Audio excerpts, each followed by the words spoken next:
This is your First Alert Weather Breakdown, a deep dive into how weather works, with meteorologist Jake Lambright.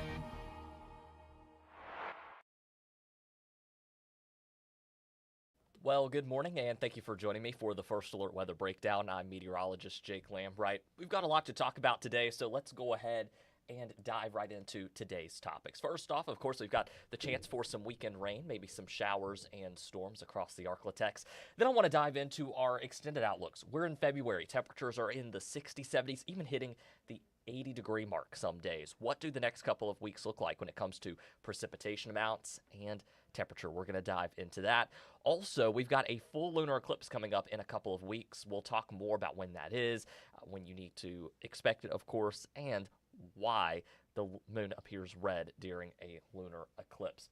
All right, so let's go ahead and dive right in. Let me fix my box real quick to show my weather graphics, and we will go ahead and dive right in with those weekend rain chances. I know we've got parades going on this weekend, a lot that could be impacted by this rain chance on Saturday and Valentine's Day too. So let's go ahead, dive right in. Our next weather maker, the severe weather chance with this still looking to be pretty low at this time. I am expecting widespread rain and storms though, and some heavy rain will be likely at times. The good news is we really need this rain as we have been in a drought for quite some time. We'll actually take a look at that drought monitor here in just a second. But again, severe threats staying on the lower side, not zero, but I think the best chance for some strong to severe storms will stay just to our south. All right, let's talk some preliminary timing with this rain. You'll see as we head into Saturday morning, this is about 9 a.m. or so. You'll notice some of that rain there starting to move into the Arklatex. This is a low resolution model, so it's going to show a whole bunch of rain spread throughout the Arklatex. In reality, this is not what this will look like. This will actually be a little bit less rain than what you're seeing on the screen. We'll see that line kind of push through during the afternoon and evening hours, and thankfully this does not, even from a rain perspective, doesn't look like it will linger much into the overnight hours. Then we are trending much drier as we head into your Sunday. Whenever it comes to rainfall potential, let me actually make this full screen for you here real quick. Rainfall potential looking at anywhere from 1 to maybe 3 inches of rain depending on where you are across the Arklatex. Again, that's the next 7 days, but this is really Saturday's rainfall potential that we're talking about with these rain chances. All right, let's talk about storm energy on Saturday, because this is actually one of the things that we're lacking with this setup. We'll go into the day on Saturday afternoon. You'll see just not a lot of storm energy. Those kind of teal colors, light green, indicate that we don't have a ton of, again, storm energy, storm fuel to work with. Even by the time we get to Saturday evening, you'll see most of that's located along and south of I-20. Again, just not looking all that great. Now, we will have some wind shear around, but again, this setup just not looking super favorable for a large-scale severe weather event for us in the Arklatex. All right, let's talk about those drought conditions, because as I mentioned, we really need this rain that we're getting. We're going to be getting a good amount that will go towards helping us with those drought conditions. Let me pull up our latest drought monitor here real quick for the Arklatex. You'll see out toward Mount Pleasant, toward Red River County, McCurtain County, and Oklahoma, we're actually dealing with extreme drought conditions. That is a level 3 out of 4 on the drought monitor scale. A lot of severe level drought, that kind of darker orange there, that's a level 2 out of 4 on the scale. And then the rest of the Arklatex is shaded in tan. That indicates a moderate drought, or moderate drought risk, I should say. That is a level 1 out of 5, or 1 out of 4 on the drought monitor scale. So again, that 1 to 3 inches of rain will certainly help. Probably won't be drought busting rain, but again, every little bit of rain that we can see will certainly help with this weekend weather maker. All right, let's talk rain chances beyond Saturday. They're not looking too good. Saturday's our best chance of rain. From there, rain chances really taper off, and temperatures will be warming up as well. We'll take a look here at the next 7 days for high temperatures here in just a moment. And I will say this, I'm not expecting any kind of a frost or freeze as we go through the next 7 to 10 days. Here's our high temperatures. You'll notice we do cool down a little bit as that weather maker moves through Saturday. We're a little cooler for Sunday. Highs, they're closer to average in the mid-60s. By Monday, we're in the low 70s. Wednesday, highs back into the 80s. So that brief cool down does not stick with us here for very long before temperatures are back into the 80s. All right, let's look a little bit beyond the scope of that 10-day or 7-day forecast. This is kind of in that 6 to 10-day range, and you'll notice a lot of red there in the map. In fact, some deep reds there across the Arklatex. What does this mean? Well, it means that there's a very high likelihood that we see above average temperatures. But what this map does not mean. That darker red doesn't mean we're going to hit 90 degrees, and if you're in lighter red, you hit 85. That's not what this map shows. The darker the color, the higher percentage that it is that we're above average, whether that's by 1 degree, 10 degrees, 20 degrees. It just means that there's a very high confidence that we will be above average for temperatures. When I show you the precipitation outlooks in just a moment, it means the same thing when it comes to our amount of rainfall. So again, that February 16th to 20th time frame, looking very high as far as confidence goes for above average temperatures. All right, let's look at precipitation during that same time period. What does all of that kind of orange mean with the precipitation outlook? Unfortunately, it means there's a high confidence that we are not going to see much rain during that February 16th to 20th time window. All right, let's expand it out a little bit further, 18th through the 24th. And this is kind of when we're looking at signals. So again, we could sneak in maybe a below average day in here, but when we look at that 8 to 14 day window overall, likely going to be above average. You'll see there very, very similar.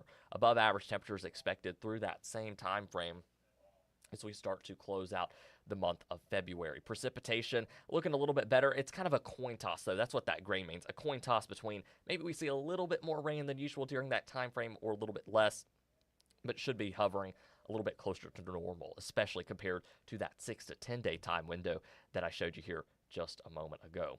Now, whenever it comes to, we'll go a little bit further out than that. We're going to go about 3 to 4 weeks out now. Signals there kind of hinting at above average temperatures for us once again through the end of February, heading into the start of March. And when it comes to precipitation, it's a coin toss.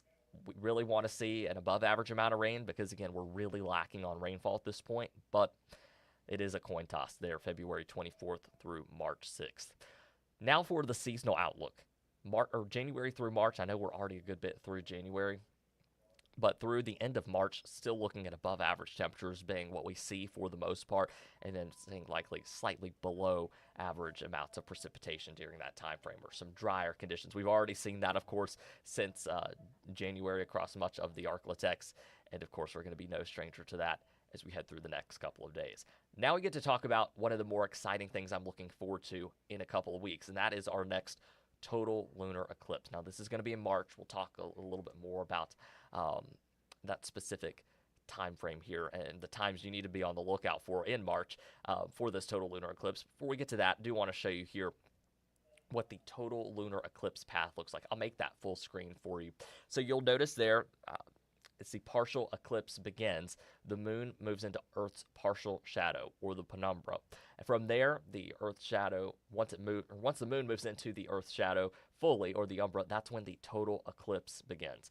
Now, once it gets right in the center of Earth's shadow, that's when we hit maximum eclipse. And then once that moon gets to the edge of Earth's shadow, or the umbra, that's when the total eclipse ends. So you'll start to see the Earth, or the moon, I should say, move back into the penumbra, or Earth's partial shadow. And then once it moves out of there, the partial eclipse ends. All right, so whenever it comes to the red color in the blood moon, here's why we see that. So even in the Earth's shadow, enough sunlight passes through the atmosphere to illuminate the moon. We see that every night. Of course, when we see a full moon, the moon is pretty bright, thanks to the sunlight that reflects off of the moon. Now, in our atmosphere, it filters out all colors except for red and orange, which is why during a full lunar eclipse, the moon isn't white like it typically is. All right, let's talk a little bit more about the specific timing for this lunar eclipse. This is going to be on Tuesday, March 3rd, and this will be in the morning. Thankfully, not in the middle of the night, but for me at least, I'm going to have to wake up a little bit earlier to see this lunar eclipse, as it will be pretty early on in the morning. So the partial eclipse begins around 3:50 a.m., so a little bit before 4 o'clock. And again, that's when we start to see the moon move into the Earth's umbra. Not fully, but you'll see a little bit of red there on parts of the moon. Now, the maximum eclipse will be at 5:04 a.m. on Tuesday, March 3rd. So again, a little bit early for most, but I know some people are starting to get up, get ready for work or school. You can head out there about 5 a.m., take a look at that moon. And again, as long as we don't have cloud cover or rain, this will be fully visible in the Arklatex. Of course, it's a little too early to talk about whether or not we see cloud cover and some of those factors. But again, as long as we've got clear skies, we will be able to see this. 5:04 a.m. is whenever we'll see the maximum eclipse, and then the partial lunar eclipse will end around 7:17 in the morning. So I'm actually going to back this up here for just a second, make that full screen for you. There is something else I want to take a look at and go into some more specifics. But again, there is the timing for the that should say total lunar eclipse. I do apologize. But again, total lunar eclipse we've got going on. That will be Tuesday, March 3rd. And again, early on in the morning, but as long as we don't have cloud cover, we will be good to see this on March 3rd.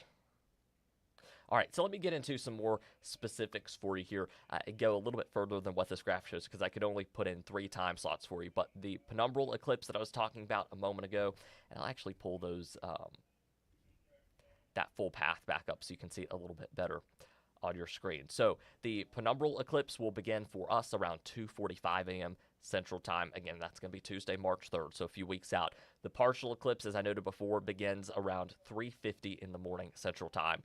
Totality begins at 5:04 a.m. Totality ends. You will see totality there for about an hour, or where you'll see the total eclipse begins all the way to where total eclipse ends on that graphic. That's what I'm referring to in totality. So totality begins 5:04 a.m. Central Time, ends 6:03 a.m. Central Time. So we've got a good hour there right before sunrise. We've got totality. Timing for the Arclitex going to be perfect. Then the partial eclipse ends at 7:17 a.m. Central Time, and the penumbral eclipse ends around 8:23 a.m., which of course the sun's going to be out by then, so it will not make a big difference for us. The good news is, like I said, that best window, we've got the best window for totality in the Arclitex. We'll be able to see it. It's going to be a little earlier in the morning, but not 2 a.m. early, so it should be quite the sight to see as you start your day. Again, this is in a couple weeks on Tuesday, the morning of Tuesday, March 3rd.